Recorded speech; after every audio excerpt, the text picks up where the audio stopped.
रब दा निज़ाम जो है असल दीन जिन्हों कहते ने वो है निज़ाम फलाह मुसावात। मगर सानू ये लुटण लई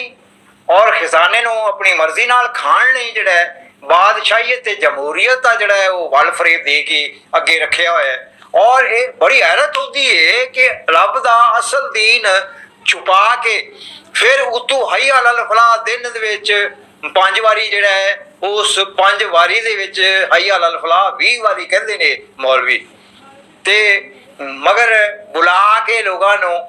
ते लोगों दे विच भी कोई जरूरत नहीं है कि जी वो जी जिहड़ा तुसीं पुकारिया भी हई अल फलाह भी आओ असीं तुहाडी फलाह करिए ते वो निज़ाम कित्थे फलाह करन वाला कदे पुछिआ किसी ने नहीं। उन्होंने भी एडा ज़्यादा शोर नहीं है पता है तो मौलवी तो डरते ने बहरहाल दिल च जिहड़ा है ना वो मतलब पूरी कौम जिहड़ी है वो मौलवियों के खिलाफ हो गई जदों उन्होंने इल्मे कुरान तो पता लग्या कि ये बादशाहीयत और जमहूरीयत के सामने रब का निज़ाम भी है कोई।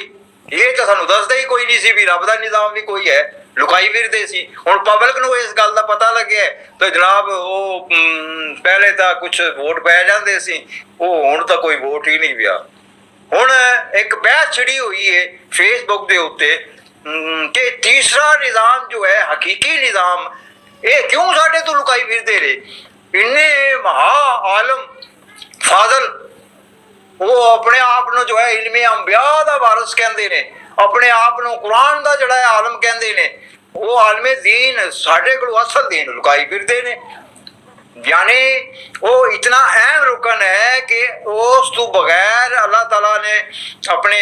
नबी मोहम्मद सल्लल्लाहु अलैहि वसल्लम के जरिए क्या है कि एक ज़माना है जा आएगा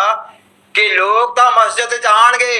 मगर उन्हां दे विच कोई मुसलमान कोई नहीं होना जे। और बिल्कुल वही गल है जे तुसीं हय्या अल फलाह आखते उस निज़ाम नूं तुसीं सदियां तो लुकाई फिरदे हो ते हुण तक नहीं पता लगा ते लोग तुहाडी इज्जत करते रहे ने तुहाडा तकद्दस गां की तरह बनाई रखा है उन्होंने। हुण पता लग गया जदों उन्होंने इल्मे कुरान तो वो तुहाडे तो बच गया जी भाई तुसीं आप अपना जिहड़ा ना किबला सीधा करके फिर आ जाओ उससे हक दीन दे उत्ते ते लोग तुहाडी इज्जत करनगे नहीं तो बारी जाओ।